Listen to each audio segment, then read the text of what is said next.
Hello, I'm going to be going over the deck profile for my blue source control deck.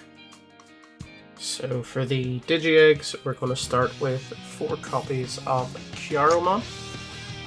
And these are the only eggs we run in this deck because we want the consistency of always getting one of these.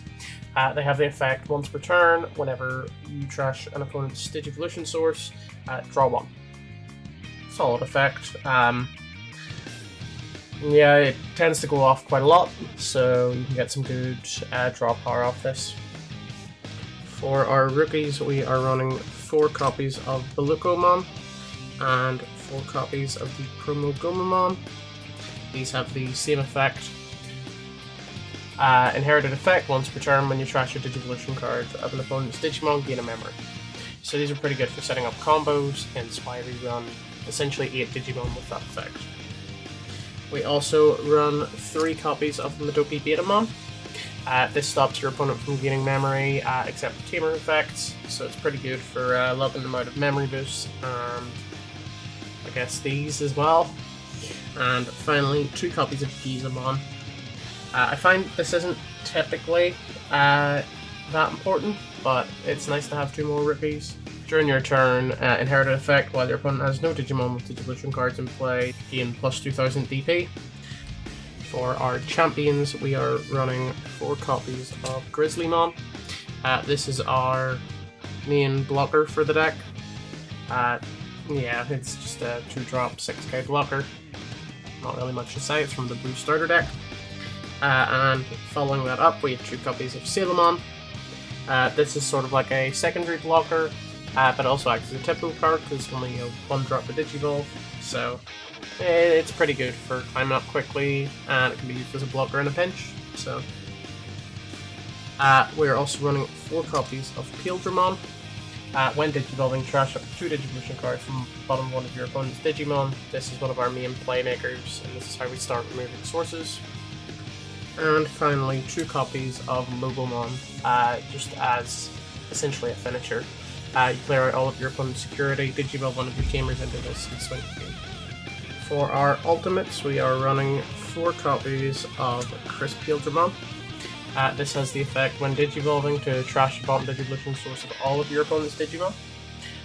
So this is pretty good for clearing out quite a lot of sources if your opponent has a big board built up. It also has the inherited effect that if your opponent has a Digimon with the source in play, it gets security attack +1, which is always very good.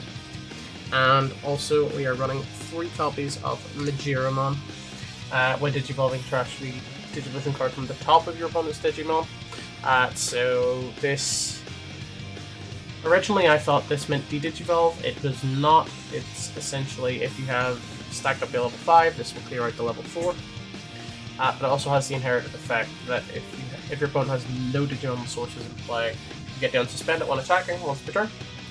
So it's very good for some of the megas that I'm about to discuss. For the megas, as you can probably predict, we are running 3 copies of Azulongmon and 3 copies of Hexabloumon.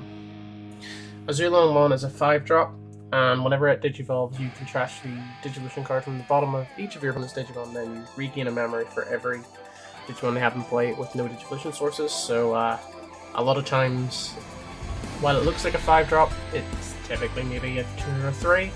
I've had it as 0 cost as well. Kind of just depends what deck you're playing against.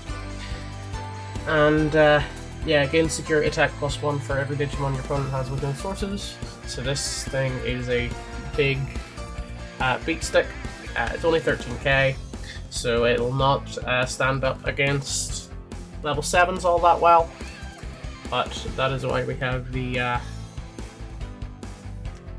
Gizamon, just in case it does need that extra wee attack boost. Hexabloumon, on the other hand, whenever it attacks, you get to trash the bottom 2 sources of one of your opponent's Digimon, and then if they have a Digimon with no Digivolution cards in play, it gains jamming, so it's very good for swinging into security, clearing out some of that. It also has the effect that all of your opponent's Digimon with no sources can't attack or block, so it is a very good lockdown effect. I have played games where I've had to play this for 12 from my hand, just to stop what my opponent was doing against Rookie Rush, so it's a solid card. We don't run any level 7s in the deck. If you wanted to, you could run Blitz Omnimon in place of the Lobomons. Personal choice. We are running 4 copies of Sora and Joe. This card gets really annoying. Start of your turn, if your opponent has a Digimon with no sources in play, gain 2 memory. So if you 4 of these, you're starting on 8 memory. Because this does stack. Very good effect. It also has the effect when you attack with a blue Digimon, you can suspend it to trash 2 Digivolution cards from the bottom of one of your opponent's Digimon. So yeah, it's a all-around solid card, very good for this deck. And lastly, 1 copy of Davis. He is our memory fixer. If you have 2 memory or less, set your memory to 3. And whenever he's played, you can do the top 3, add a blue and a green Digimon from among them to your hand, and place the rest at the bottom. We will never be searching green Digimon with this because it's a blue tamer. But it's a solid one. Alternatively, you could run Matt from BT1, who has the effect that whenever you play a blue Digimon, you can suspend him to trash either 1 source or 2, I'm not 100% certain. But we typically don't play our Digimon outright in this deck. We build up Digivolution stacks, so it doesn't really come up all that often, but it's quite good in a pinch. And lastly, the options, and I can already feel all of the dislikes on this video.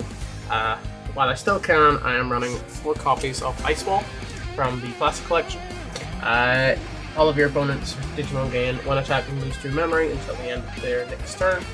So it's quite a good lockdown, just in case things go bad. They can only attack maybe once or twice without being able to do anything else. So it's a very good card. Deserves to be on the ban list, which I'm happy it is going to be on the ban list, but while it's not, I am running 4 of these, getting my value out of them. We are also running some memory boosts. We are running 1 copy of Blue Memory Boost. So this is a 3-drop. Whenever it enters through the top 4 cards in your deck, add 1 blue Digimon from among them to your hand, put the rest on the bottom, and then you can trash it for 2 memory. It's a pretty solid search card, just in case you need anything. But the other memory boost we are running 2 off is Howling Memory Boost, which fits a bit better in this deck. It allows you to trash 2 Digivolution cards from the bottom of one of your opponent's Digimon, and then if you get to select one of the Digimon with sources, it cannot attack or block until the end of your opponent's next turn. So it's like a Hexabloumon on legs sort of thing. Just in case you don't have the memory going to a full Hexabloumon, or you don't have to set up, this is quite good for logging down a problem Digimon. So yeah, so that's my blue source control deck list. Any suggestions, leave them in the comments, and thank you for watching.